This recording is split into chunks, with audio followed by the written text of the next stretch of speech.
Hello everyone, hope you're doing well. Today it is time to have a look at some new developments for Operation Shipyard, basically changing how the end of the event is going to happen. And this is not talking about the event itself, but it's talking about the period after the event, after the 14th, after all of the grinding has been finished. You now are able, or at least because of the news today, you are able to take some of the parts which you have ground out and exchanging them for different materials. Now this has been something that has happened in the past, in the form especially on Xbox and PS4, where you could take your extra materials and exchange them for war bonds. Now they seem to have increased the system to add in some form of box, so therefore you can or are able to trade it in for some interesting boxes. So the first thing to look at is the fact that these two have stayed the same. So if you want to, all of the stuff, all of the materials, basically everything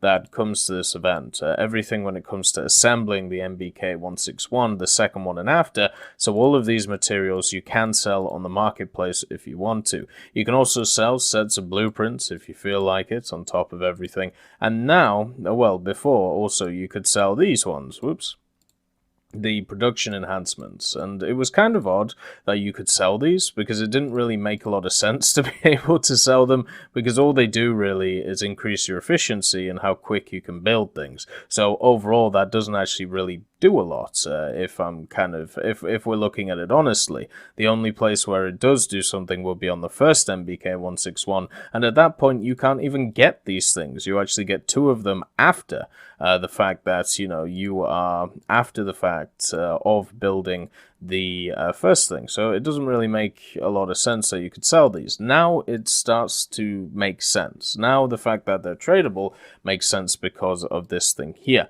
On top of this as well, as you can see, each single material of any type can be exchanged immediately for 2 war bonds. So you can do this and able to buy stuff off of the war bond shop if you don't have access to the market.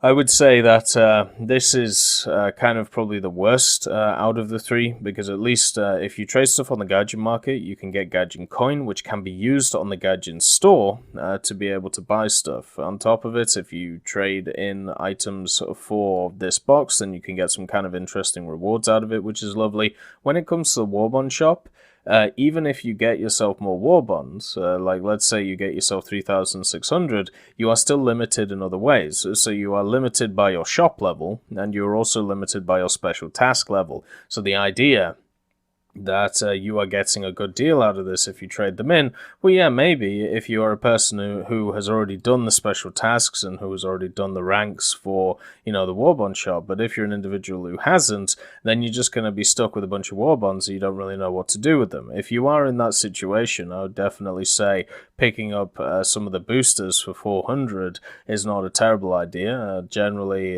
the boosters, especially the RP ones, are lovely to have when you're grinding. A lot of people forget about the boosters that you have in your inventory that you can see here. It's always good to make sure to try and use them. Generally, I don't use the wager ones, but I do use, everything else. Then, on top of this as well, we have the win more prizes idea, which is just another box. So this is a Shipyard trophy, and you can use one of the recipes to open it. And if you click this link here, it shows you what you require to be able to, to create this thing. So item can be created by one of the 9 recipes. The recipe example is steel, cast iron, non-ferrous metals, wood, sealing and insulation, paints and varnishes, hull processing, production, enhancements. Now, the reason why I think there are 9 recipes is because there are 1, 2, 3, 4, 5, 6, 7, 8, 9 of these production enhancements. So therefore, there will be a recipe for each of these production enhancements. One thing that we don't know is whether the requirements for the recipes will change further, meaning that maybe for the whole processing production enhancement, this is, the amount of steel you need, the cast iron, but this might change when it comes to the next piece, which is, of course, let's say something like the whole processing production enhancement for the basic systems and structure. This may be different to what, well, actually, no, I've picked the wrong one. Assembly and welding production, something like that. The recipe might be completely different, but we can't see that right now. So therefore, my guess is that it will be slightly different when it comes to the recipe.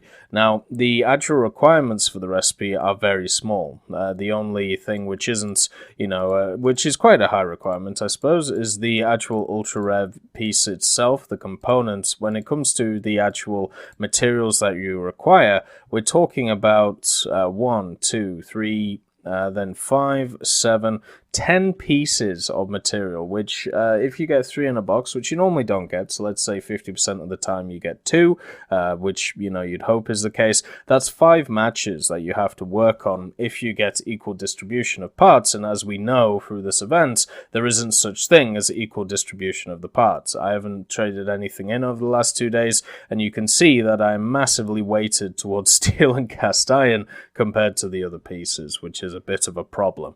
But the main thing is you can trade these in and you can get some nice little prizes out of it.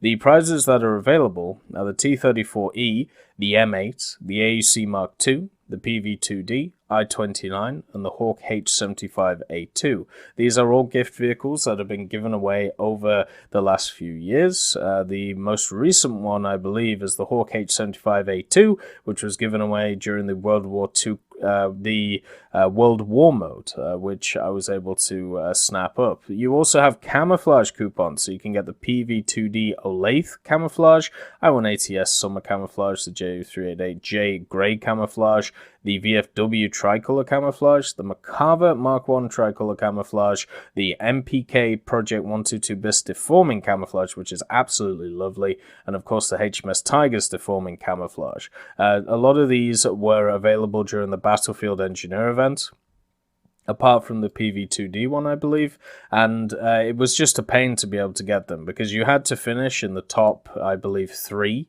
of your match, and on top of this as well, you needed to get lucky with the box. It either gave you parts or it gave you a skin, and unfortunately the skins were very hard to come by, making it so certain skins on the marketplace were much more expensive than their vehicle counterparts, which made completely no sense.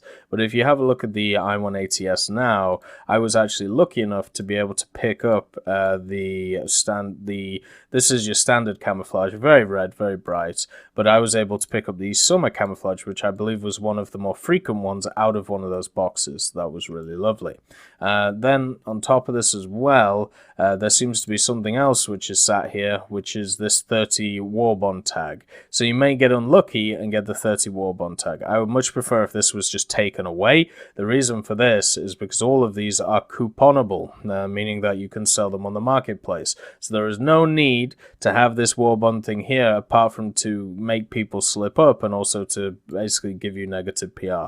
What I mean by this is, you know for a fact when people are going to open these boxes, and if they're recording them, then what's going to happen is the fact that the ones which are going to be spread around are the ones which people get 30 war bonds on. Therefore, there's going to be an artificial interpretation from the community that if you open this box, it's going to give you 30 war bonds and nothing else. It would be much better just to get rid of that item and just make it so you can only guess these coupon ideas, whether it be the camouflages or whether it be the vehicles themselves. I think that would be a much better idea. The material exchange and trading is not available for PlayStation 4 and Xbox One players, which is very sad to see. Hopefully, in some point in the future, these ideas will be opened up to those communities. Unfortunately, it seems like the main stumbling block, especially when it comes to the Gaijin markets, is not Gaijin themselves, but other companies such as Sony and Microsoft wanting to control their own secure marketplaces, which I think is, you can understand why they do it, right?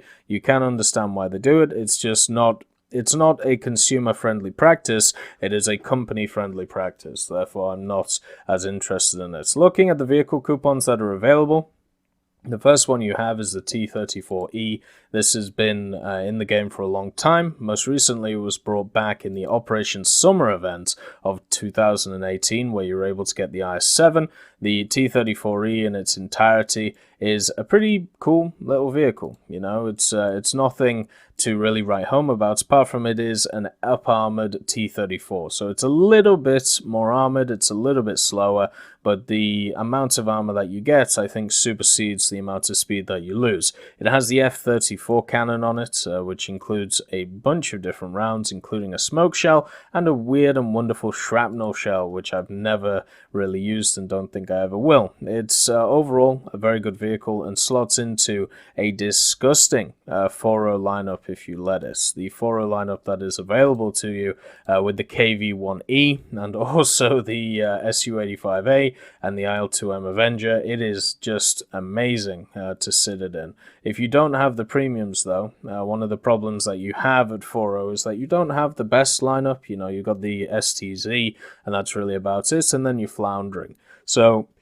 you either up tier it, and by that point, you might as well take the T-34-57 with the extra, the slightly better gun, or you keep it at top tier with the STZ and run something at 3.7, such as the T-34-1942, which this is completely capable of doing. The T-34E is a good enough vehicle to use as like a main priority vehicle, and the downsides that it has are very few and far between. You can also run it with the Yak-9T, which is one of the best tank killers in the game when it comes to ground forces, and the reason for that is because of this armored targets belt where it pens 60mm. It's great at setting stuff on fire, doing a lot of damage to smaller targets. It's just this lineup in general is very fun, and even without without the other premiums, it is also fun.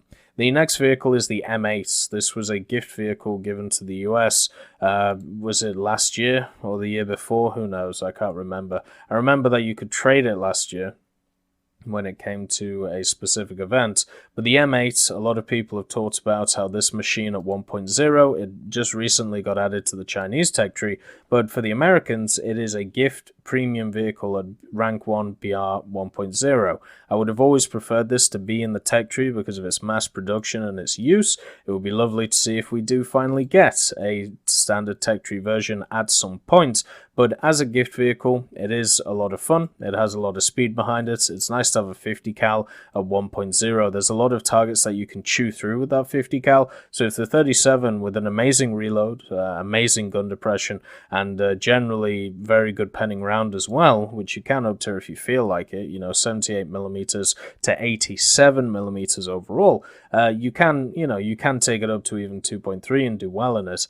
But the main thing is you have a lot of killing power with this machine, and you have a lot of other stuff as well, including speed. It doesn't have a lot of survivability. You can yourself get machine gunned to death, and when a lot of autocannons are running around at 1.0 BR, it isn't as fun as it could be, but at the same time, there is a lot of interesting, stuff to it, including a ton of different camouflages, which are easily, to get. So I think after this event is over, I'll probably revisit a vehicle like this and just try and get all of its camos, just to try and wind down and relax. It's just a very fun vehicle to use, but I wish it was in the standard tech tree. The next one is the AEC Mark II. This was, I believe, a festive event vehicle in either 2016 or 2017.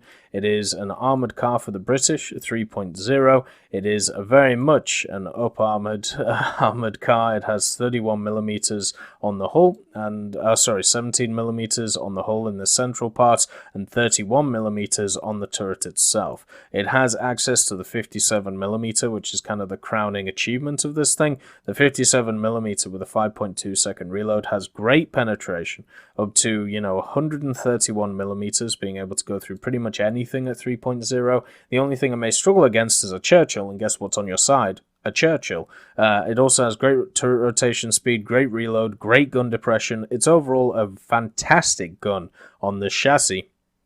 But the only problem with the AEC is the fact that it isn't as quick as some of the other armored cars. It's actually slightly slower, especially when it comes to the acceleration part of things. But it does at least get access to scouting, smoke grenades, and also artillery support. So it has all of the nice little things, about it when it comes to scouting. I just wish it was a little bit faster. around the place. Overall, I think it's good though. It also has this cool disruptive camouflage, which you could get at the time.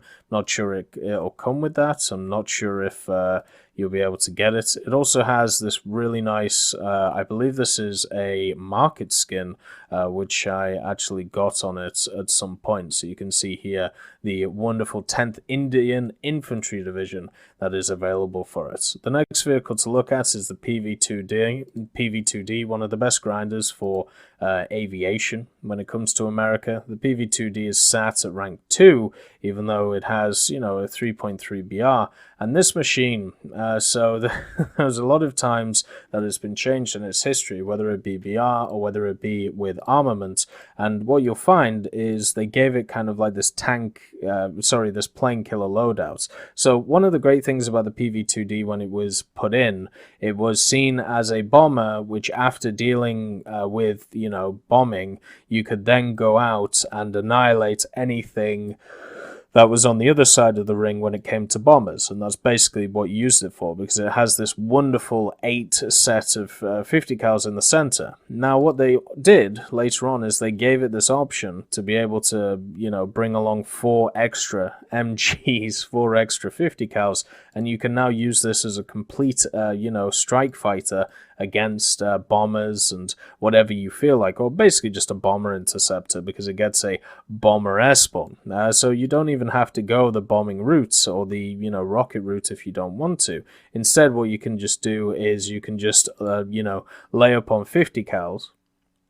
And unfortunately, you don't get the nice tracer belts. You only get the good universal belts. But still, you can just load up on 50 cals at 3.3 and go after bombers. You are actually in the range of some very dangerous bombers as well. The ME-264 at 4.0. Also some of the other bombers that you'll see, such as the Do-217s. You can see them, right here in this area, the H-16s. You can go after them, you can go after other attackers. It's just a very fun machine to use and a very flexible twin-engine fighter with a lot of cool variables. It's also really good in ground realistic because of the fact that you have those insane bomb loads and you also can dogfight as well. It also has access to some turrets, 2 dual-mounted 50 cal turrets, one in the booty, one in the top of the fuselage that you see here. And at 3.3, it has really good reward efficiencies in both sides of things. Then, at 3.3, you also have the M4A1.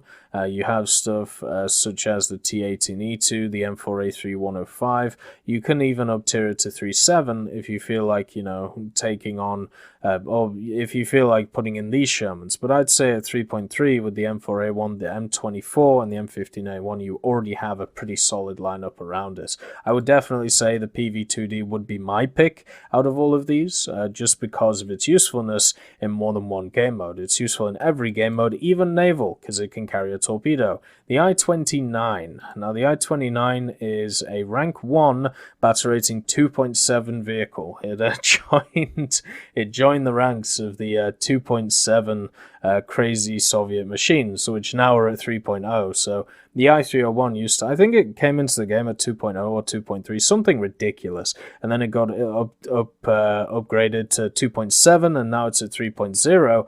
The I-180S being a 3.0 as well. The I-29 is kind of the dark horse of the trio. The I-29 has access to 2 20mm and 3 7.62s, easily enough to be able to kill any amount of enemy members of a team. 240 20mm Shavak rounds should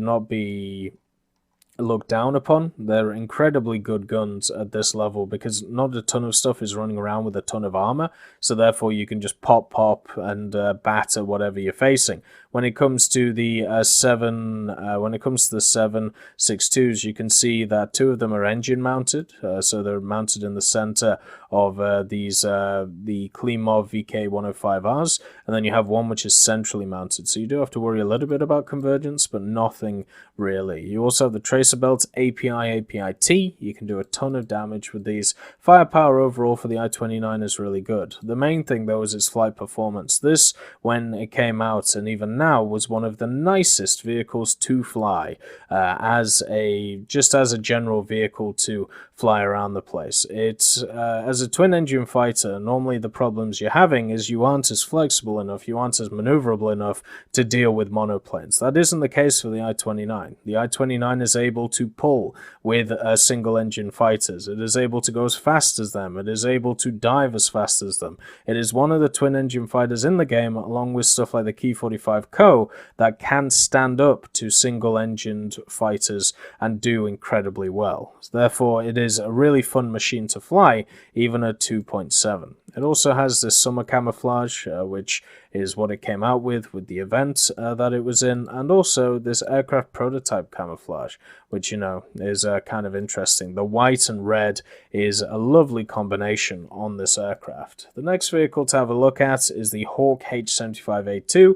This is the most recent aircraft that was added to the game when it comes to gift vehicles, and this was from the World War mode. You could basically, in the vehicle boxes that were available, you could get yourself the Hawk H-75A2, and you can see it's of finished descent when it comes to everything. It has 6 7.5mm Fabrique Nationale MLE 38 machine guns, 4 in the wings, 2 in the center.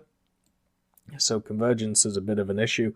And also, you know, you have a decent rate of climb for 2.0, you got a decent max speed. If you played the Hawks in the, you know, if you played the H-75s, I should say, in the French tech tree, you'll know that they're some of the best rank 1 planes that are on offer for France. And it's the same for this, you know, this German plane here. The only problem with it is, at 2.0, it's got stiff competition with stuff like the HE-100 and also stuff like the early BF-109s once you get your once you get your teeth synced into them. So the H-75, even though it's got good rewards behind it, because it's a rank 1, at the end of the day, it is only a rank 1, so it's good at researching rank 2 and rank 1, so you'd rather get the other vehicles since they're slightly higher in rank, apart from the I-29 at that point, just so, you know, you can get more research done. So even though it's probably the most unique plane out of all of them, it also is the worst from a grinding point of view. So if you're a collector, I'm sure you'll want the H-75A2 like I do, but if you're not, all of the others, apart from maybe the M8, are just a better option. So, and also the camouflages that are on offer are really nice. I love this idea. I love the fact that they are bringing in a box, even though it is RNG related. I would much prefer if it wasn't RNG related. What I mean by this is once you get something out of the box, you can then trade it in for another vehicle. So let's say you get the AEC Mark II, you don't want the AEC Mark II, you can trade it in for a PV2D. I understand the problems with that when it comes to the market, but just from a player perspective, I think that'll be much more fair for the player themselves. So that would be a change I would personally like to see implemented, but I'm sure that won't happen because of, you know, the push towards the gadget market, which, as I've said many times, I disagree with.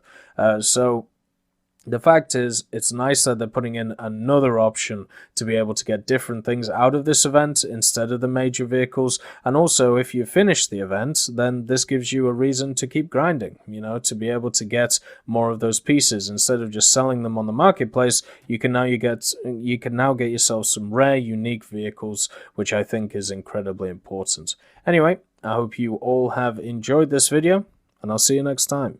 I'd just like to thank Ambrosius McClellan, B. Young, Blackie, Daniel Stanton, John Ryman, Joseph Anders, Martinez, Mopar 1969, Moxie, Super Cacti, Uyans Terry, and Elove Goats, and of course Seductive Trash Can for supporting the channel.